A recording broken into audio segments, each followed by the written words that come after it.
haven't set in motion, worlds haven't turned around. When you've been lost, you know when you've been found. Ford and Andrew Harvey. Good evening. The headlines at 6 o'clock. Russia's President Boris Yeltsin joins President Bush in announcing sweeping new cuts in nuclear weapons. On the eve of his visit to Britain, Mr. Yeltsin says he hopes to reach agreement over no longer targeting British cities. A Belfast court hears how evidence from an army undercover agent may have saved many lives. Kevin Maxwell is given a week to tell what he knows about the missing pension money. And 5 years after the Zeebrugge disaster, safety regulations on ferries are still being ignored. The Russian President Boris Yeltsin has announced defence cuts intended to speed up the disarmament process and cut his military budget to a seventh of its current level. In an exclusive BBC interview on the eve of his visit to London, Mr. Yeltsin says he hopes to reach an agreement with John Major so that Russian nuclear weapons will no longer be targeted on British cities. Mr. Yeltsin was responding to last night's State of the Union speech by President Bush, in which he announced deep cuts in America's nuclear arsenal. In his speech, Mr. Bush offered to scrap all land-based multi-warhead missiles and to cut America's submarine-based warheads by a third, provided Russia and the other Commonwealth states do the same. Mr. Bush said he was reducing his order for the controversial stealth bombers from 75 to 20, part of a $50 billion package of unilateral cuts. President Yeltsin responded with his own set of plans. He said 600 land and sea-based missiles had been taken off alert. More than half the missile-carrying submarines had already been withdrawn, and he proposed a joint global system of defence to replace the Star Wars programme. Boris Yeltsin wasted no time today in responding to the American arms initiative. First, he briefed the US Secretary of State James Baker on how Russia intends to reciprocate. Then he went on television to tell his people. Our fundamental position, said Mr. Yeltsin, is that worldwide weapons of mass destruction must be eliminated. He announced that 600 land and sea-based long-range missiles have been taken off alert, while 130 launch silos have been or are being destroyed. Mr. Yeltsin said that Russia will stop production of some heavy bombers and long-range cruise missiles. Exercises and patrols by submarines and aircraft will be reduced. Mr. Yeltsin suggested there should be a joint global defense system to replace America's controversial Star Wars program. And he called for an international agency to be set up which would supervise nuclear disarmament. But in a BBC interview today with David Dimbleby, the Russian leader sounded irritated by the claim from President Bush that America has won the Cold War. I think that it is not the United States that's won the Cold War. I think we all have won it. At the weekend, the Russian leader said that nuclear missiles will no longer be targeted on American cities. So does the same now go for cities in Great Britain as well? I think that tomorrow I'm flying to London, and with Mr. Major we shall discuss this issue. You said we're not any longer going to target American cities. You're not prepared to say the same about Britain to me now? This is a rather complicated question technically. We want to change the SOT assignments so that they're not targeted at the United States, and we, I think, can reach the same accord with Mr. Major with regard to Great Britain. As you know, Britain is replacing Polaris with Trident submarines, possibly with more warheads. Would this stand in the way of anything you might say about targeting Britain? We call upon France, Britain, China to consider our initiatives, both coming from the United States and from Russia, and maybe to somehow modify their own programs. Of course, we would not like to follow the way with Great Britain, the same way that existed for decades, considering Britain as sort of a potential enemy. We want to establish relations of alliance with Great Britain. This is our potential aim. We want to sign a declaration, then a treaty, and then we want to have an alliance. We want to enter Europe, to join Europe. We want to be a full-fledged member of the European community, of the world community. The question, therefore, is why Russia needs any nuclear weapons at all. Well, there are countries like Iraq. What if they all of a sudden have a nuclear atomic bomb or a nuclear missile, and they can launch it somewhere and the Soviet Union is conveniently close by?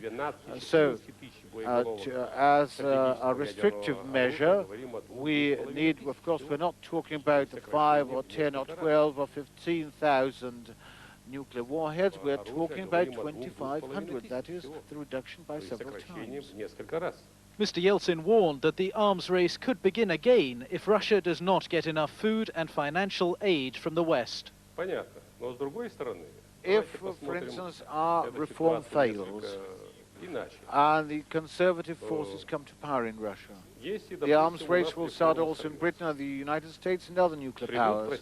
The taxpayers will have to pay hundreds of millions and billions of dollars, which is much more expensive, hundreds times more expensive than to pay for the aid to help our reform not to fail.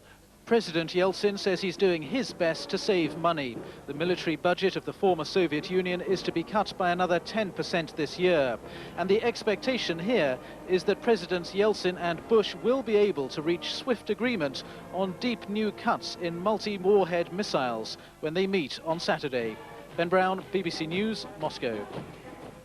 You can see David Dimbleby's interview with Boris Yeltsin in full on Newsnight tonight at 10:35.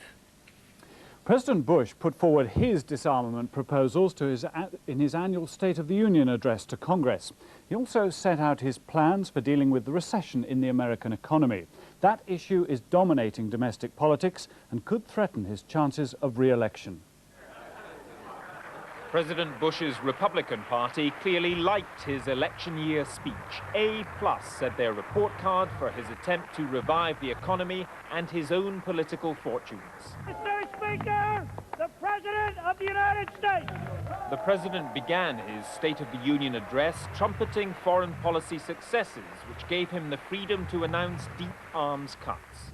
By the grace of God, America won the Cold War. Continuing discussions with the Yeltsin government this week could lead to reciprocal arms cuts, but America will make its own anyway. After completing 20 planes, for which we have begun procurement, we will shut down further production of the B-2 bomber. We will cancel the small ICBM program. We will cease production of new warheads for our sea-based ballistic missiles. We will stop all new production of the Peacekeeper missile, and we will not purchase any more advanced cruise missiles. These cuts are deep, and you must know my resolve. This deep and no deeper. That means Star Wars must stay, or else. It was one of a number of threats to Democrats in Congress to pass the Bush programs, especially on the economy, or face election year turmoil. I look at hard times and I make this vow. This will not stand. But Democrats wondered why it has taken 3 years of the Bush presidency for such leadership to emerge. He brought the troops home victorious from Desert Storm to an economy with no jobs, no health care opportunity, no educational opportunity. It is plainly too little, too late. President Bush has drawn another line in the sand, not for Saddam Hussein this time, but for the Democratic Party, with every economic measure promising an election year fight. At least on arms control, there has been little dissent. Gavin Esler, BBC News, Washington. The Prime Minister, on the eve of his meeting in London with Mr. Yeltsin, has welcomed the Russian President's response to America's offer. But he said the cuts would take a long time to come into effect. The consequences of these latest promises on arms reduction depend on how much common ground Russia and the United States can find. The Bush offer to cut nuclear firepower and the Yeltsin response to it go far beyond the wildest hopes of the missile talks that dragged on through the Cold War. Suddenly, America's weapons have become valuable bargaining counters as fears intensify of nuclear warheads in the former Soviet Union ending up out of control. President Bush, by offering to strip all but one warhead from his land-based missiles, is trying to get Russia to do the same with its far larger force of land-based systems. It's a trade-off evidently in the West's interests, as both countries' nuclear stockpiles are slashed. Until only a few months ago, the United States deployed some 12,000 long-range warheads, the old Soviet Union some 11,000. The START treaty cut both sides' totals by about 3,000. Now, under the Bush plan, America would have around 4,500 and Russia 500 fewer, with further cuts as Belarus, Ukraine and Kazakhstan give up their nuclear weapons. It's a dramatic prospect of disarmament that raises questions about Britain's nuclear deterrent. The present Polaris submarine fleet deploys nearly 130 warheads. The much bigger Trident missiles coming in later this decade could carry over 500. The government still maintain it's a minimum deterrent and too small to be cut. We have made very substantial reductions, both in our nuclear capacity and in our conventional capacity. But I believe you also have to set that against the sum total of nuclear and conventional capacity that we have, compared, for example, to the Soviet Union or to the United States. The view here at the Ministry of Defence is that it could take at least 10 years, maybe as long as 20, for Russia to put into effect its proposed cuts. And all the time, dismantling highly dangerous nuclear weapons will be a risky operation in an increasingly unstable country, which is why the government's approach is one of caution.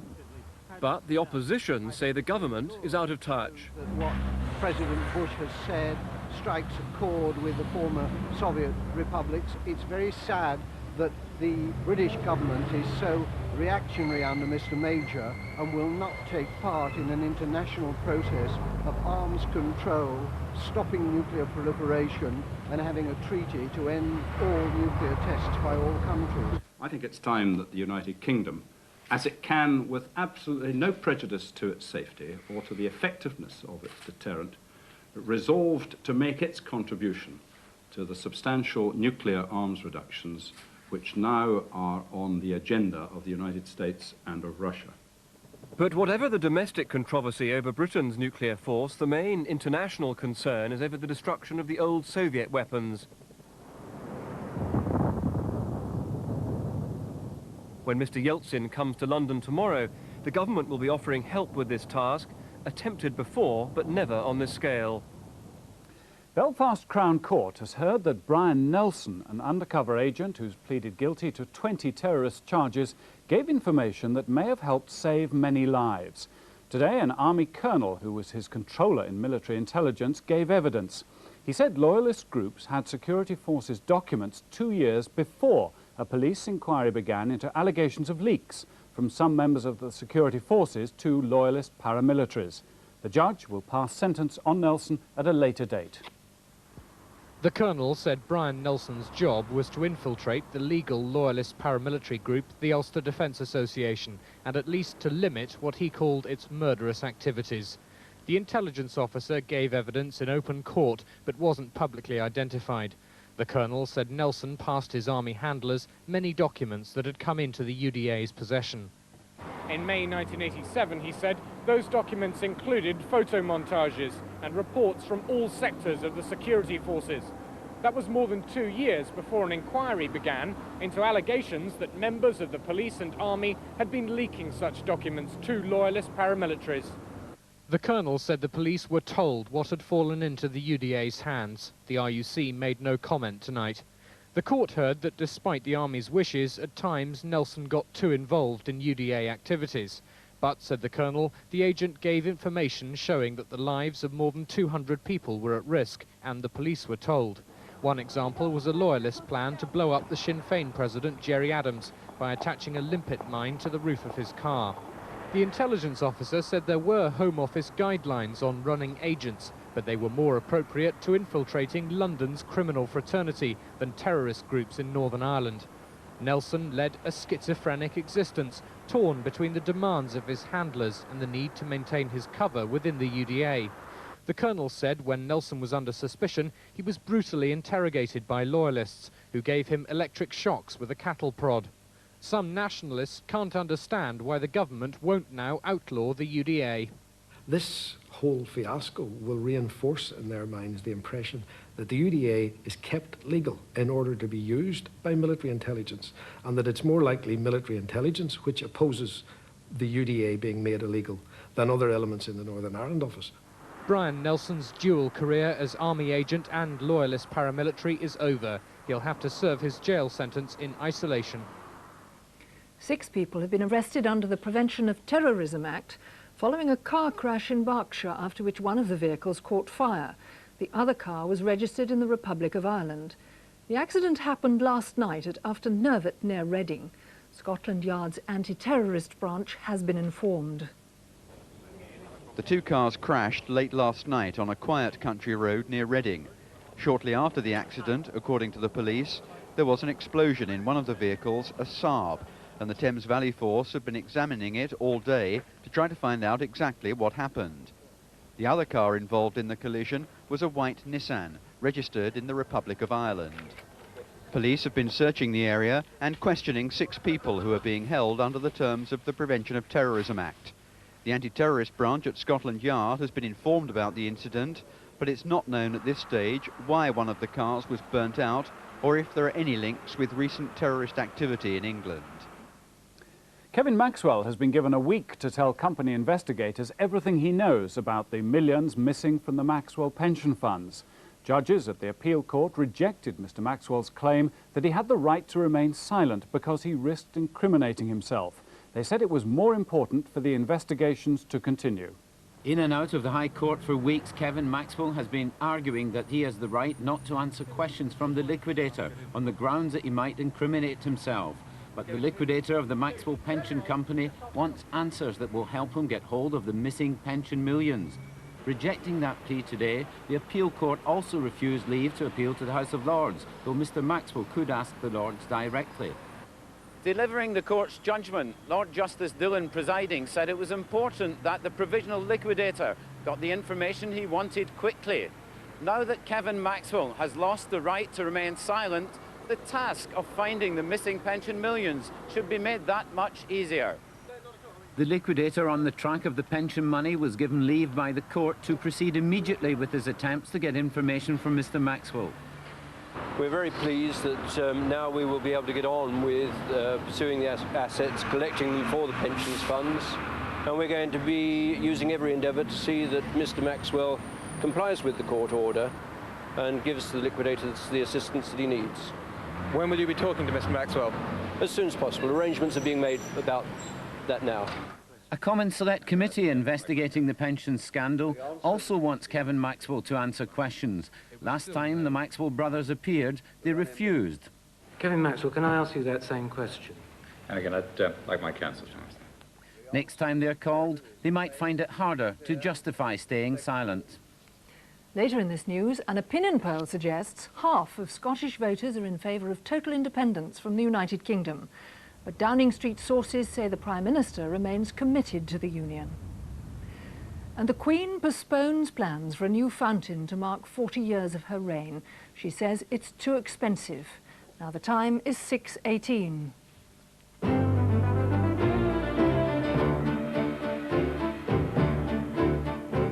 The main stories this evening: President Bush and President Yeltsin are to make huge reductions in their nuclear arsenals, including $50 million of cuts in the United States and 600 Russian strategic missiles taken off alert. Belfast Crown Court has heard how a former soldier, Brian Nelson, led a schizophrenic existence after being recruited by British intelligence to infiltrate the loyalist terrorist group, the UDA. The High Court has given Kevin Maxwell a week to answer questions about millions of funds missing from Maxwell pension funds. Some passenger ferries are ignoring safety regulations introduced after the Zeebrugge ferry disaster nearly 5 years ago. The government watchdog, the National Audit Office, found a series of safety lapses during recent inspections of ships. It says these could have had a serious impact on the survivability of passengers if there'd been an accident. It's almost 5 years since the cross-channel ferry Herald of Free Enterprise sank off Zeebrugge. The official inquiry called it a disaster waiting to happen, and what were described as tough new regulations were introduced.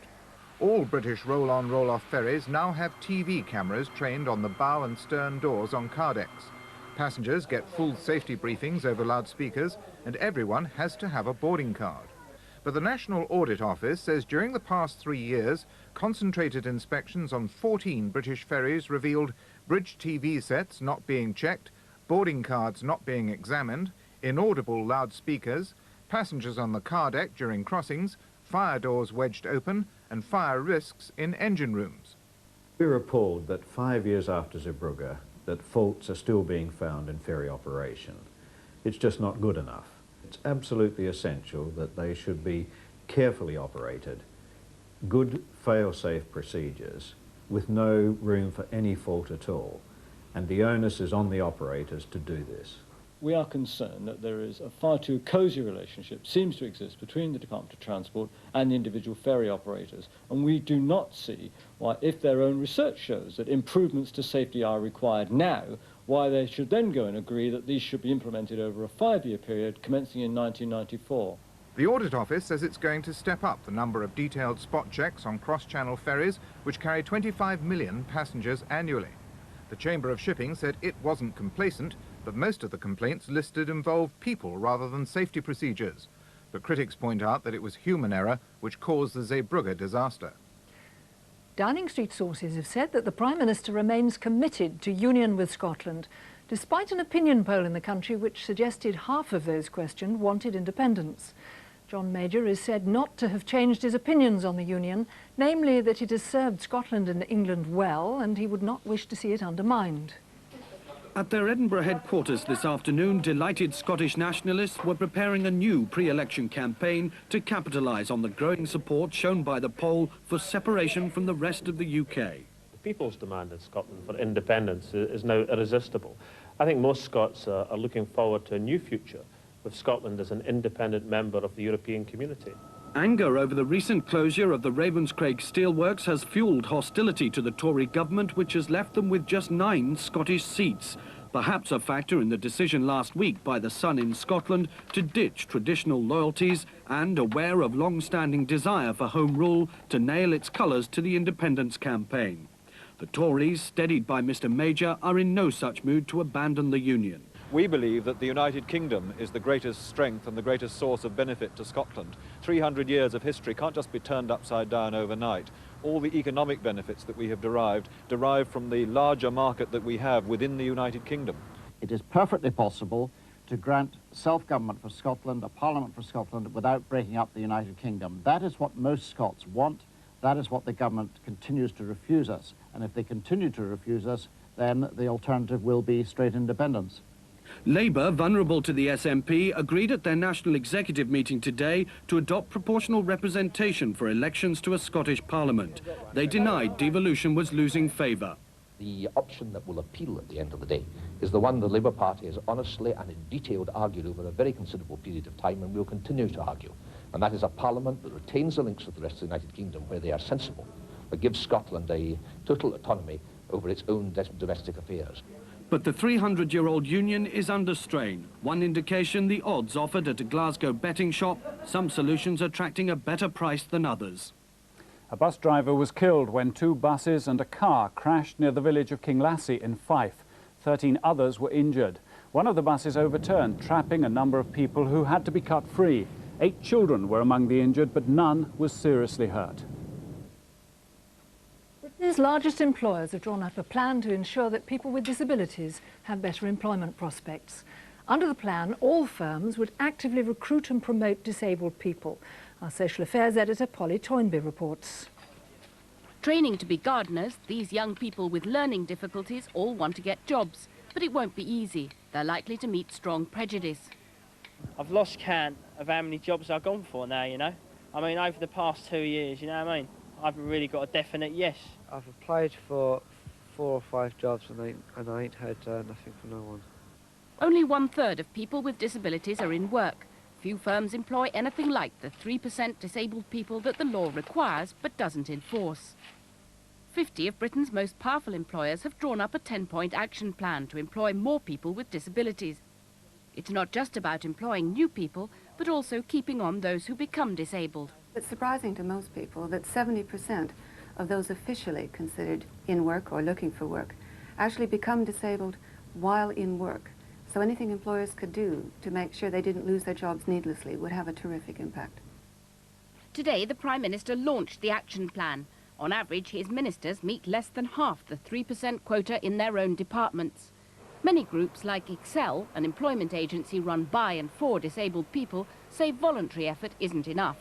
You can do any amount of training, but in the end, you're not being employed on a proper job. They don't see your skills as relevant. They only see the disability. Right, not charity! Right, not charity!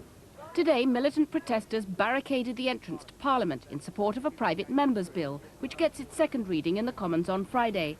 The bill would give the disabled the same rights against discrimination as women and ethnic minorities.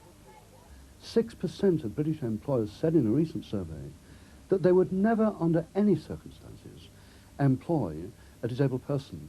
Now, that is a challenge to the British Parliament that we can't ignore.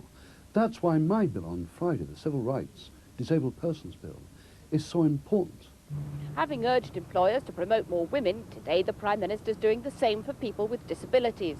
But it's unlikely there'll be government support for Friday's anti-discrimination bill. Without that support, there's little chance of it becoming law. In the first case of its kind in England and Wales, a teenager from Liverpool has had her record player confiscated by the council after complaints about loud music. The City Council was acting under environment protection laws. The Noise Abatement Society wants other councils to follow Liverpool's lead in combating noise pollution. Liverpool's Environmental Health Department deals with around 2,000 noise-related complaints a year. The latest involves a hi-fi that was just too high. The department's solution was to confiscate the equipment and lock it away. The move followed complaints from Chantel Maudsley's neighbours about loud music coming from her flat in the early hours. Council officials asked her to turn it down, but when she failed to do so, they obtained a magistrate's warrant which allowed them to remove the offending stereo. Just got out to bed and they knocked and said, "We're taking your stereo away." I walked in, took it, stood by it and said, "You know, we're taking it. How can you take it out of my house?" Yeah, why don't you just behave yourself? Why don't you just behave yourself? You should be made up. You've got a flat. Go out. The case has brought Chantel into conflict with her neighbours, who claim that they've had to put up with sleepless nights because of the music. Many of the residents are elderly, and they say their health has suffered because of the incessant noise. I'm really a bag of nerves. I've been put on sleeping tablets, antidepressant. Nerves. I don't think I've any left, look. I've never smoked so many cigarettes in all my life. Liverpool Council officials confiscated the hi-fi under the 1990 Environmental Protection Act. It's the first time the Environmental Health Department has taken such action to deal with a noisy neighbour. The Noise Abatement Society has welcomed Liverpool Council's action and hopes other authorities will follow suit.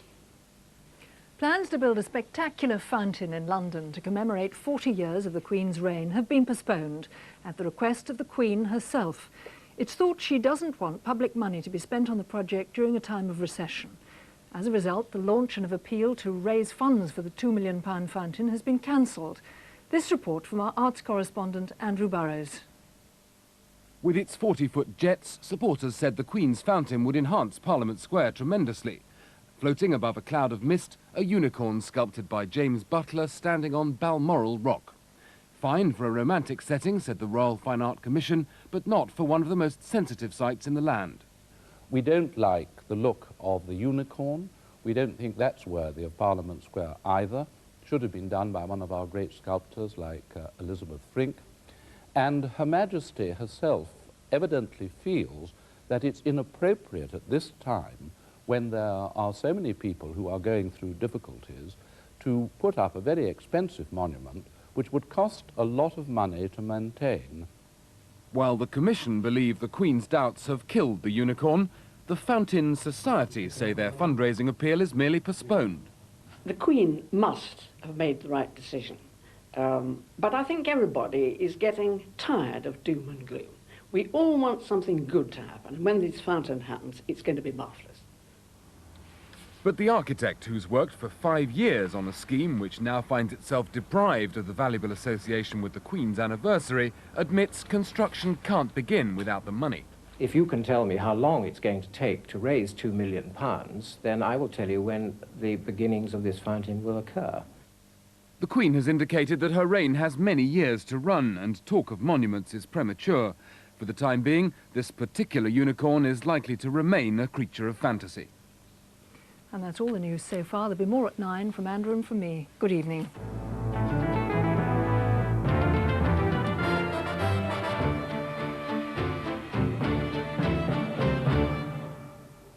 Hello, things still continue to change very slowly. We still have high pressure to the east of the British Isles controlling things. The weather fronts, this band of clouds, still stuck out in the middle of the Atlantic. That's how they look on the weather chart.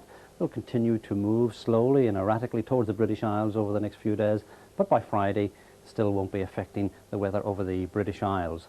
Let's take a look at the winds around the high pressure just off the east coast of Scotland here. Fairly brisk through the English Channel, and then the stronger winds transferring to the west, by which time tomorrow the winds in the south are light. The winds go around to a more southerly direction through northeastern England, a pretty poor direction for mist and fog, so if you haven't got rid of it by then, you're likely to hold on to it once again all day. So this evening and tonight, the fog beginning to thicken up over northeastern England, central and eastern Scotland, some dense and freezing fog patches with visibilities less than 50 metres. We could also find some fog patches to the west of London, and with the low cloud drifting out of the Midlands and East Anglia down into the southeast, there could be some mist and fog over the hills. Northern Ireland hold on to a good deal of cloud, a bit of a mix in the north and west, some cloud, some clear slots. Temperatures are already close to freezing, and they're going to continue to drop through this evening and tonight.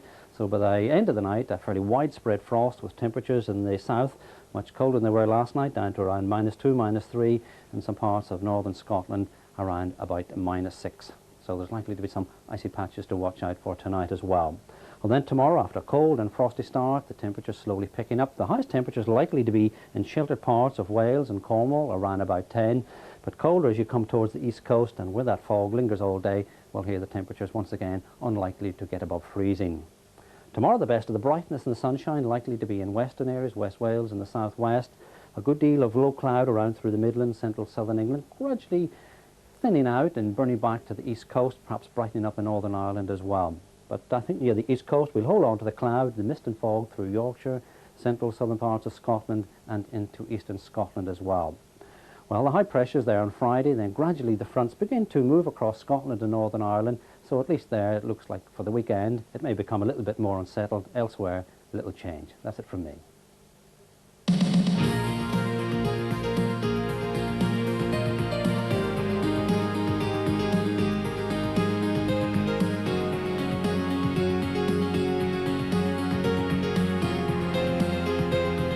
The Masters from Wembley. Coverage starts on Sunday at 2:30 on BBC2. Now on BBC1, tonight's edition of South Today with Paddy Haycox and Sally Taylor.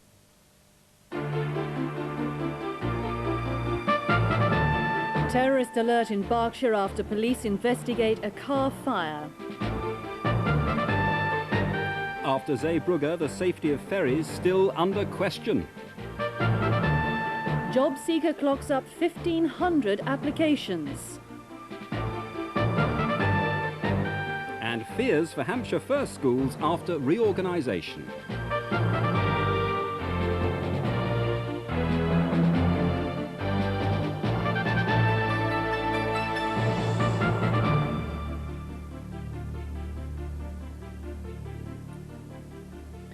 Good evening. 6 people are being held under the Prevention of Terrorism Act by police in Berkshire. They're being interviewed in connection with an accident involving 2 cars near Reading late last night. One of the cars had an Irish registration plate. Police say there was an explosion in the other vehicle shortly after the crash at a road junction in Ufton Nervett. The incident took place close to a police training centre in Sulhamstead and about a mile from the atomic weapons establishment at Aldermaston. Bob Everett reports. Green Lane was sealed off throughout the morning as the police sifted through the wreckage of last night's crash.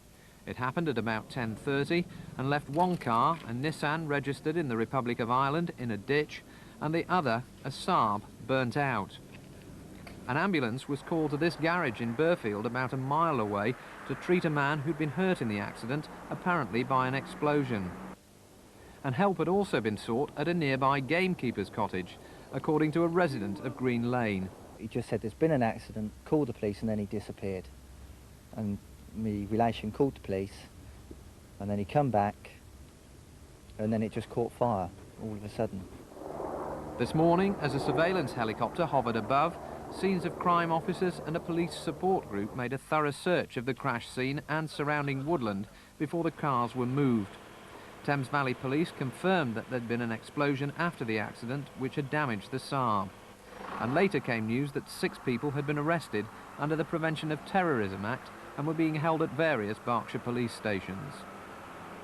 But the police haven't yet released details which shed any more light on the incident. The future of the Greenham Common Air Base in Berkshire could be threatened by US spending cuts. President Bush, in his State of the Nation address last night, announced a big reduction in defence budgets. The airbase at Greenham Common has already been reduced to standby status and could be an early candidate for closure. Paul Clifton reports. The last cruise missiles left Greenham Common almost a year ago. It was reduced to a non-operational base with just over 200 military staff. No aircraft are kept there, although in an emergency it could be back in use within a few days.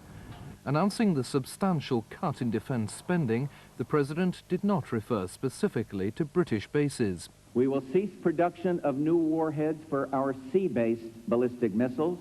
We will stop all new production of the Peacekeeper missile, and we will not purchase any more advanced cruise missiles. The United States Air Force in Britain has heard nothing so far. The details will take several weeks to work out, and any announcement would come jointly from the Ministry of Defence and the Pentagon. Safety defects are still being discovered in cross-channel ferries 5 years after the Zeebrugge disaster. A new report released today has added to concerns within unions in the south about safety. Our transport correspondent Richard Watson has the details. 5 years after the Zeebrugge ferry disaster, and operational safety faults are still being found in passenger ferries. A new report by the National Audit Office says that detailed surveys by government officials have uncovered flaws in a total of 14 British and 7 foreign registered vessels. These included roll-on and roll-off ferries like the Herald of Free Enterprise, which sank in the North Sea, claiming many lives. Many of the ships under scrutiny are believed to have operated from the south coast, but neither the report's authors nor the Department of Transport would name the ships involved, leading to anger amongst unions. We're calling for these companies to be named, these ships to be named, and let's do something about it before it's too late. Do you think safety has improved since the Zeebrugge disaster? This report shows clearly that there is ships round this coast, i.e. Ro-Ro ferries, who are still unsafe. But cross-channel ferry operators hit back today, claiming that faults were minor, and travelling by ferry is estimated to be 100 times safer than by car. The report actually states that British shipping is among the safest in the world, so from that point of view, our department should take great credit. But having said that, there is always room for improvement in safety standards. Operators also pointed out that the Department of Transport could have withheld operation certificates, which they've granted so far. Rebels in the African state of Angola say they're holding a man they suspect of killing 4 British tourists, including a man from Arundel in West Sussex and 2 former students of Lancing College. The 4 were shot dead while travelling through the south of the country. Liz McKean has the details.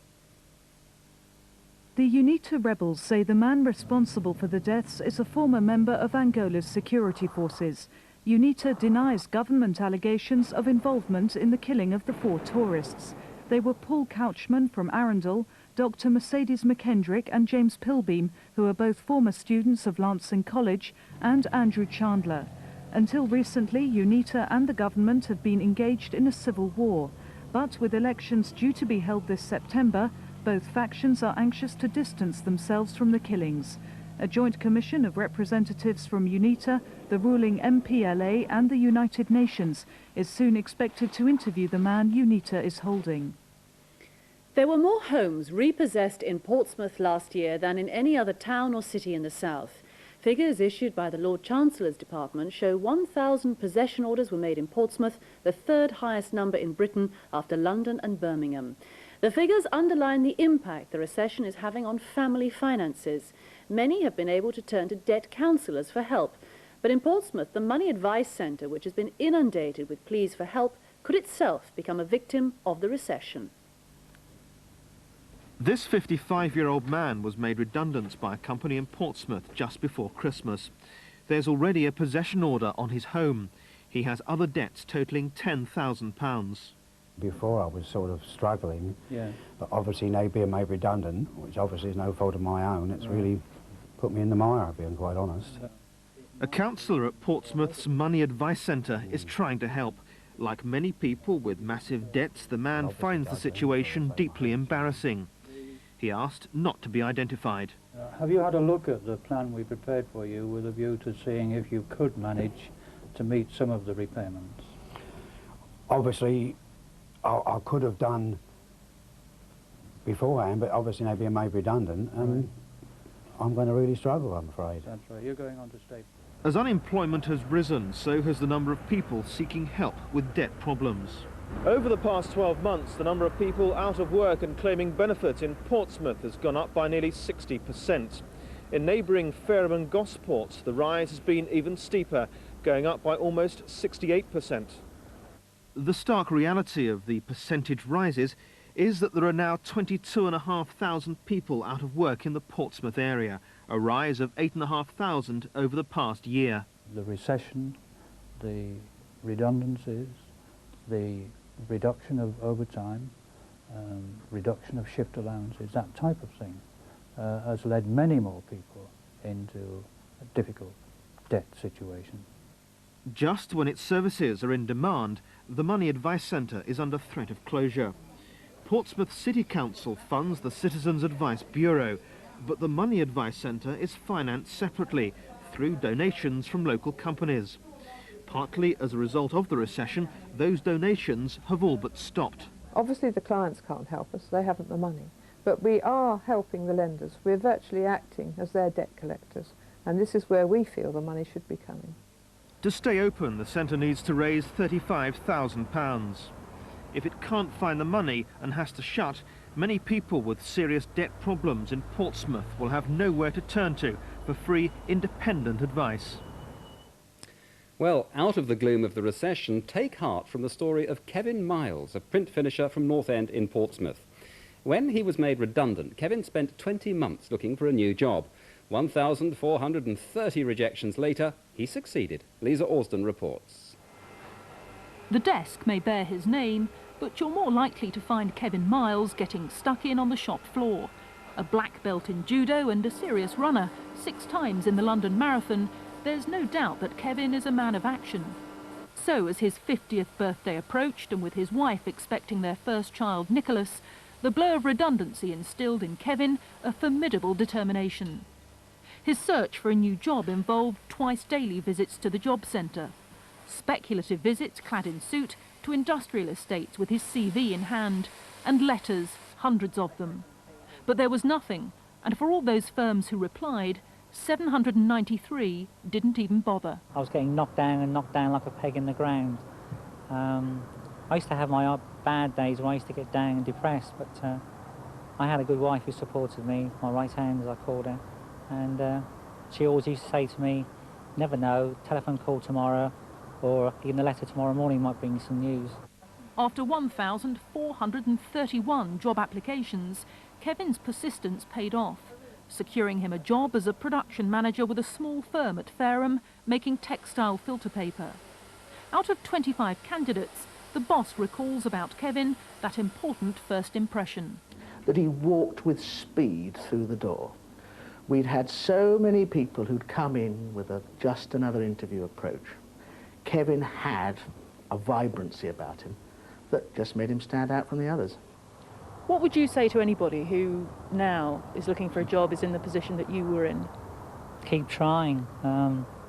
Literally keep knocking on doors, keep phoning people up. Don't pester them every day, but sort of give like a discrete time. So every 6 weeks, give them a bell and just say, remember me, I wrote to you, you got my CV and you said you'll keep me on file. Has anything cropped up, or in the near future, would you have a position coming up which you would think suit me? Just keep trying. You never know, a letter or a phone call may do it. Do you think potential employers have something to learn from your experience as well? I think they could give a bit more time to people who are unemployed, even if it's only just to call them in, have a chat with them. That would make people think that they are being taken note and being interested. And you never know, that give them some hope as well. Indeed, persistence pays off for Kevin Miles. Well, still to come in this evening's South Today, concern over the future of some of Hampshire's first schools because of county council reorganisation. And an alternative way of combating the effects of vandalism in the south. But first, more of the day's news with Angela Diffley. Good evening. Several hundred jobs are to be lost at the shipbuilders Vosper Thornycroft. The management will meet unions at the Woolston headquarters tomorrow morning to spell out the details.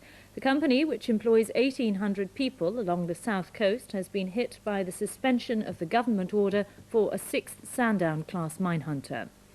And 75 staff employees at High Temperature Engineering in Fareham will lose their jobs. The firm manufactures civil and military aviation equipment. The future of the derelict Highcliffe Castle near Christchurch is being discussed by councillors. It follows years of discussions about what should be done with the castle, which was extensively damaged by fire. The council has been under threat of legal action by English Heritage if repairs costing £1.5 million aren't carried out. A scheme to close off one of Salisbury's main shopping precincts at night because of frequent vandalism has been turned down by Wiltshire County Council. Last year there were 23 attacks in the old George Mall. The plan to put protective gates on all the entrances had the support of the police, shopkeepers, the mall's owners and Salisbury District Council. But county councillors decided today that closing a right-of-way isn't the answer to vandalism. The answer is employing security staff or increasing policing. Trading standards officers in East Sussex have begun a crackdown on computer fraud. Today they seized more than 2,500 discs from a house in Brighton. It's alleged that they're all illegal copies. Some are computer games, others include pornographic material. It's estimated the discs could have been sold for more than £20,000. Hampshire is one of 20 local authorities to receive government help in developing new bus routes to ease traffic congestion. The Roads Minister, Roger Freeman, says £20,000 will be made available to the County Council later this year. The East Sussex telecommunications firm Systematic is to win a special award for the quality of its work. It's being presented by the British Standards Institute. Systematic is only the second company in the United Kingdom to win the award. Southampton Football Club is asking for more time beyond the present deadline of 1994 to move to a new stadium. A site has been identified at Stoneham between Southampton and Eastleigh, but the land is owned by Hampshire County Council, which wants to preserve it as a green belt area. The club has to act to meet government safety standards. And Southampton will be in action tonight in the second leg of the ZDS Southern Final against Chelsea. In Division 2, Portsmouth are away to Bristol Rovers, and BBC Radio Solent will feature both those games in a soccer special beginning at 7:05. Teachers in Hampshire fear jobs could be lost and some schools could close because of plans to change the age at which pupils transfer from one school to another. Hampshire Education Committee is recommending that children should start secondary school a year earlier, at 11. But as Mia Costello reports, some teachers believe this could have a bad effect on first and middle schools. Most children in Hampshire already move to middle school aged 7 and to secondary school aged 11. But schools in the Southampton and Portsmouth area have been out of line for some time, transferring a year later.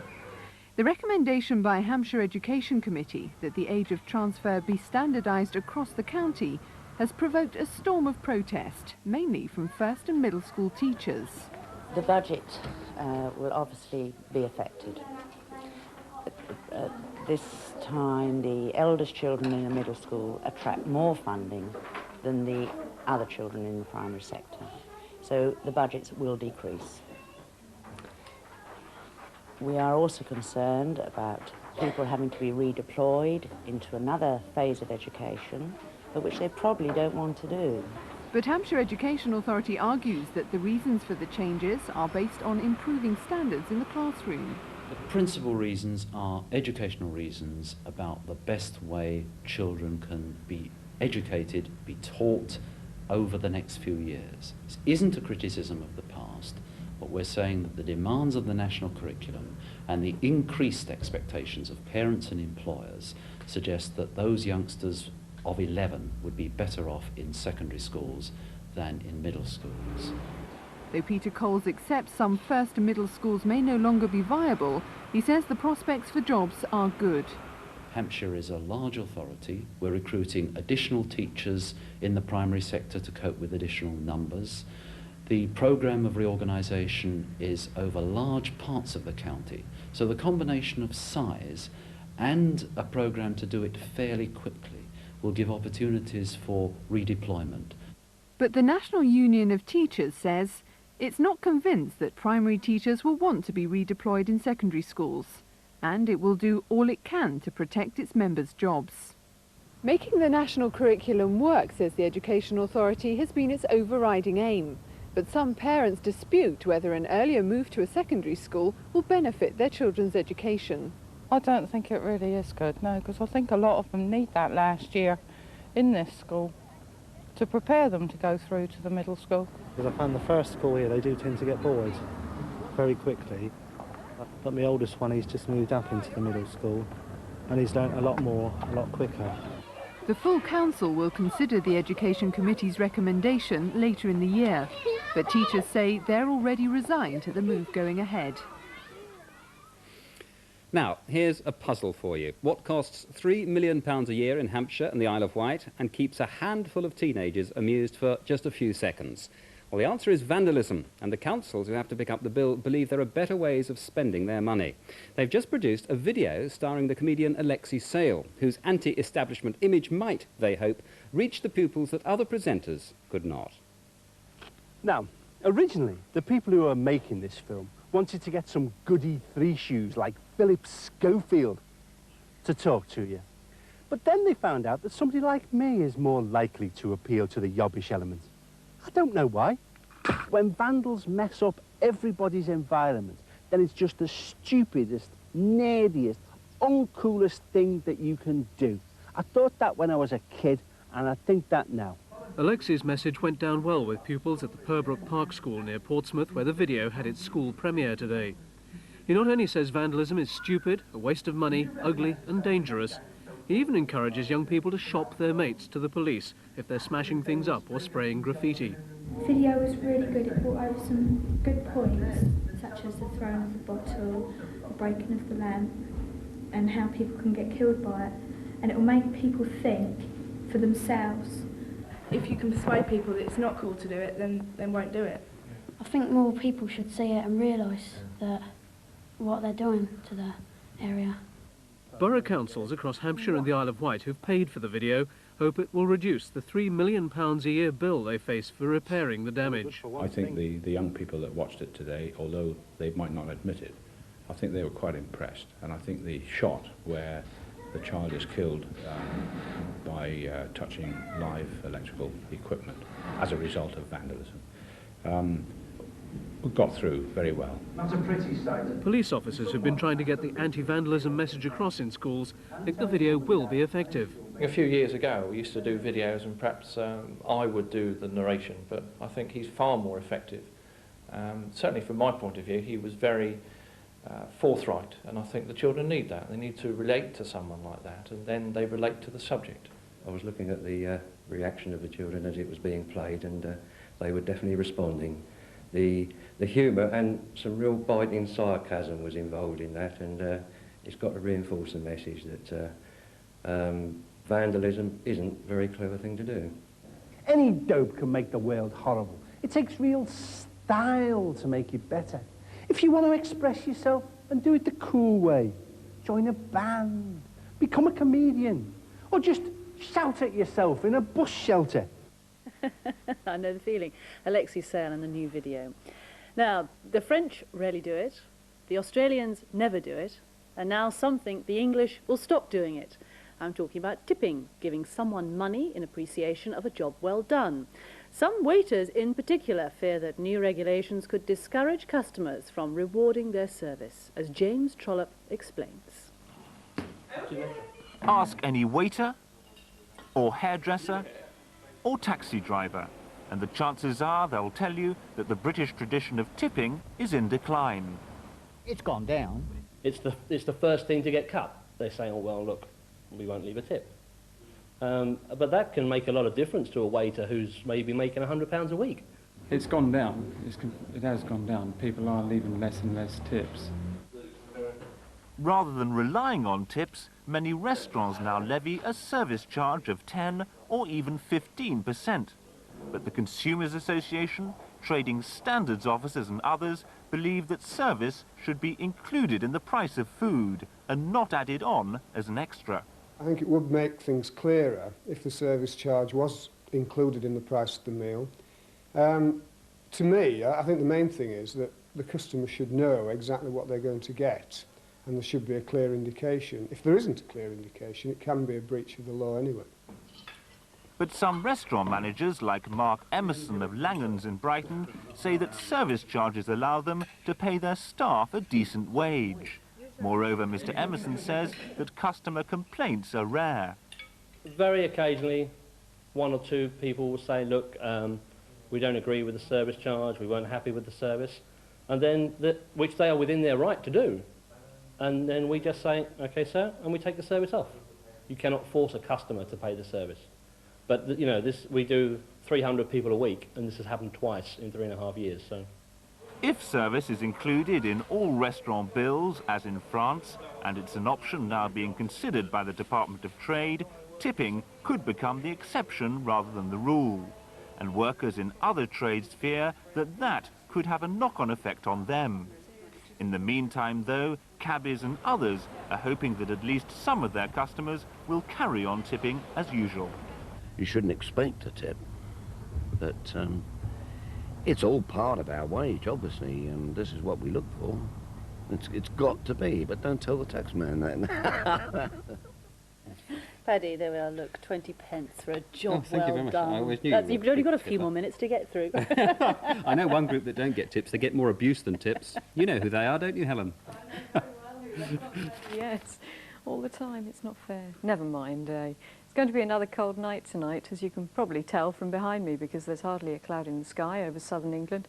Little bits down over the channel, which may drift up from time to time, and I think we will see just a touch of that low cloud coming in off the North Sea later on as well. But for much of the night, there are going to be clear spells, which means there's going to be another frost tonight. Temperatures down to -2 degrees Celsius, even down as low as freezing on the Isle of Wight. So everywhere frosty by tomorrow morning.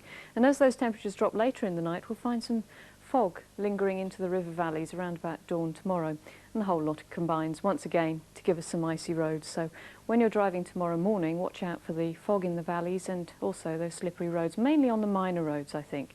Tomorrow then, well, a bit of fog to get out of the way to start with, and perhaps some low cloud as well, but then it's going to be another dry day, and there's going to be a fair amount of sunshine around through the area as well. In fact, some fairly long sunny spells, I think. The temperatures will be up around normal for the time of year, 6 or 7 degrees Celsius in fact, which isn't too bad really, but it will feel a little bit chilly as it did today in the east to southeasterly winds. A moderate force 4 over the inshore waters, so not quite as strong as they were today, but there'll still be a little bit of a chill in the air because of the breeze. Tomorrow night I think more of a problem with fog as well as frost, and then another dry day to come on Friday, but there is just a hint now that things might change at the weekend. Thanks, Helen. Now, the main news headlines from Angela. The Prime Minister has given a warm welcome to Boris Yeltsin's announcement of huge cuts in Russia's nuclear weapons. But John Major, who meets the Russian leader in London tomorrow, has ruled out further cuts in Britain's own nuclear deterrent. In Berkshire, 6 people are being held under the Prevention of Terrorism Act. They're being questioned following an accident near Reading involving a car with an Irish registration plate. Belfast Crown Court has heard that a former soldier who infiltrated a loyalist terror group provided information which saved many lives. Brian Nelson has admitted 20 terrorist charges. And a new report on the safety of passenger ferries says many of the recommendations made after the Zeebrugge disaster have not been implemented. There are flaws in 14 British vessels. That's it from us for this evening. Join us tomorrow night, 6:30 if you can. Good night. Good night.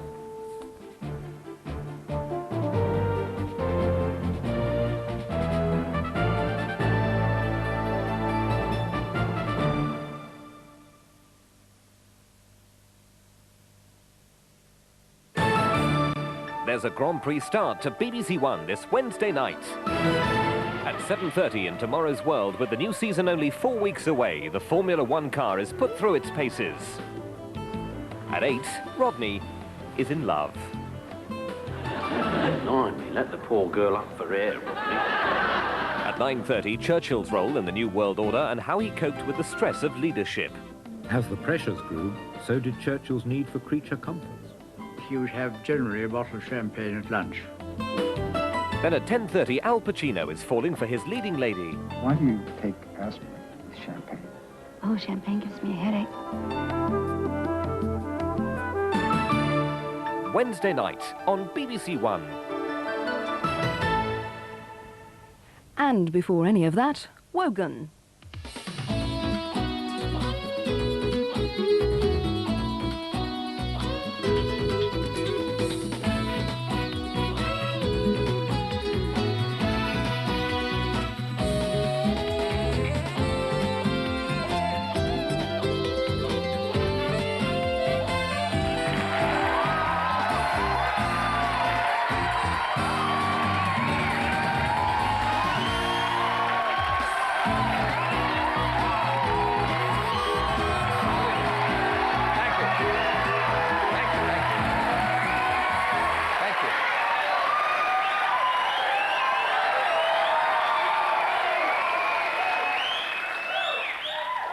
It's as if we're meeting for the first time.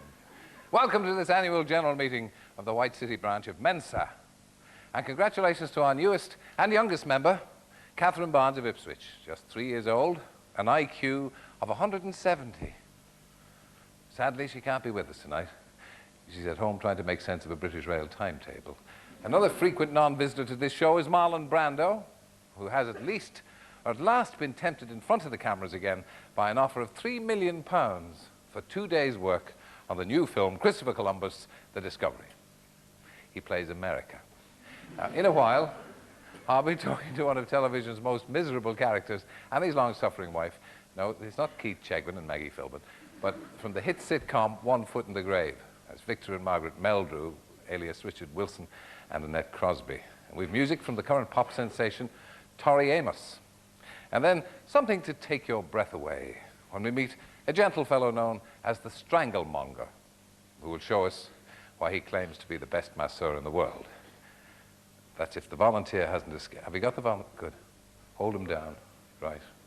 First, a romantic tale of East-West détente. Just 2 years ago, a young Englishman was sitting in front of the old haunted fish tank when his interest was more than aroused by a documentary on the then Soviet Union's very first beauty contest.